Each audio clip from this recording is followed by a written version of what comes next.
تو بدبوئیں تو آ رہی ہوتی ہے بازوں میں، منہ سے بدبو آ رہی ہوتی ہے کہ میں سانس روک لیتا ہوں، پھر ننگا کر کے سر پہ ہاتھ رکھواتے یوں کر کے، لو ہماری خوشبو سونگھو۔ الکوہلک بھی باڈی اسپرے آتا ہے، اس کے علاوہ اور رولر آتے ہیں، چند چیزیں آتی ہیں۔ سوال یہ تھا کہ جسم کے اندر بو جو سی ہے یہ رہتی ہے نہانے کے بعد بھی، اور پھر مسجد میں بھی جانا پڑتا ہے، تو کوئی ایسی چیز بتا دی جائے کہ جس کو نہاتے وقت لگا لیا جائے یا اس طرح کا استعمال کیا جائے کہ جسم سے بدبو زائل ہو غذائیں جائے۔ ایسی ہوتی ہیں ان سے بھی بو پیدا ہوتی ہے، ان پر غور کر لیں، کم کھائیں، اور اس طرح کی غذاؤں سے، یہ مشورہ آپ کو ڈاکٹر یا حکیم دے سکتے ہیں۔ اچھا، پھر یہ کہ یہ بھی ضروری نہیں کہ ایک غذا سے آپ کو ہوتا ہے مسئلہ دوسرے کو نہ ہوتا ہو، سبھی کھانا تو کھاتے ہیں، آپ بھی کھانا کھاتے ہوں گے، خالی ہوا پر گزارا تو ہوگا نہیں۔ تو اس طرح یہ کہ خود ہی آپ کو اس کا نکالنا حل، اور اللہ نہ کرے اگر بدبو دوسروں کو بھی آتی ہے مسجد میں تو مسجد کا داخلہ شرعاً حرام ہے۔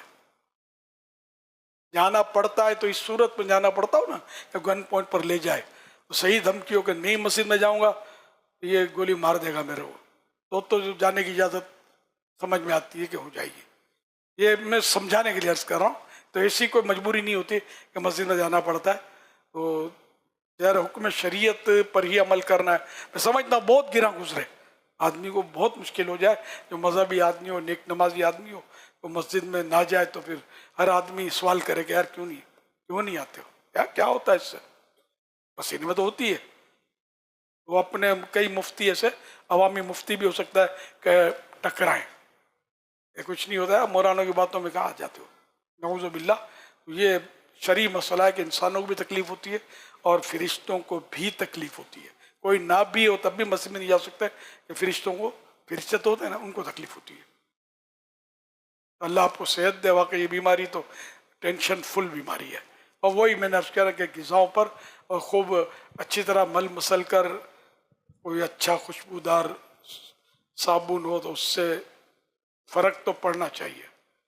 ہر نماز کے بعد یا تو آدمی جب بھی ہر نماز میں یا تو نہ آئے گرمیوں میں، جبکہ یہ عارضہ ہوتا ہے کہ نماز سے پہلے، اب یہ کہ ممکن ہے نہیں ہو تو ظاہر وہ خود بندہ سوچے، کوئی بھی ایسی صورت جس سے بدبو نکل جائے اور مسجد کی حاضری میں رکاوٹ نہ بنے، پھر بھی اگر شروع ہو گئی تو پھر مسجد سے باہر آنا ہوگا۔ تو اعتکاف کرتے ہیں اور اعتکاف میں نہ منہ بھی صاف نہیں کرتے، اسی بدبوؤں کے بھپکے چھوڑتے ہوں گے۔ اب 3 دن کے لیے آئے ہیں جو لوگ، تو ان کا بھی پتہ نہیں کیا کیا حال ہوتا ہوگا۔ صاف صفائی یہ ضروری ہے، بدبوئیں منہ سے ہو جاتی ہیں جب خاص کر ایسے موقع پر مسجدوں میں پڑا رہے گا نا، تو صاف کرنے کی تھوڑا ٹینشن ہوتا ہوگا کہ نہیں، جو بھی مسواک بھی تو نہیں رکھتے نا ہم لوگ، مسواک اچھی طرح کریں گے تو بھی انشاءاللہ فائدہ ہوگا۔ کھانے پینے میں کمی رکھیں گے، ورنہ پیٹ خراب ہو جاتا تو بعض اوقات بدبو اس سے بھی نکلتی ہے۔ اسکن ڈاکٹر سے مشورہ کر لیا جائے نا، جو اسکن اسپیشلسٹ ہوتے ہیں تو وہ ان کو ریکمنڈ بھی کر سکتے ہیں۔ زیرو الکوہلک بھی باڈی اسپرے آتا ہے، اس کے علاوہ اور رولر آتے ہیں، چند چیزیں آتی ہیں اگر یہ کہ پراپر ڈاکٹر سے مشورہ کر کر۔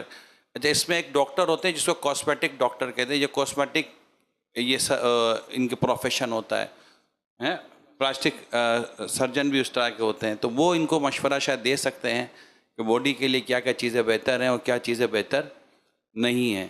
اگر کوشش کرے تو شاید بدبو سے بچ کر یہ مسجد کی حاضری میں ہو سکتا ہے کہ کامیاب ہو جائیں، واللہ عالم۔ ماشاء اللہ، نہیں اچھا مشورہ۔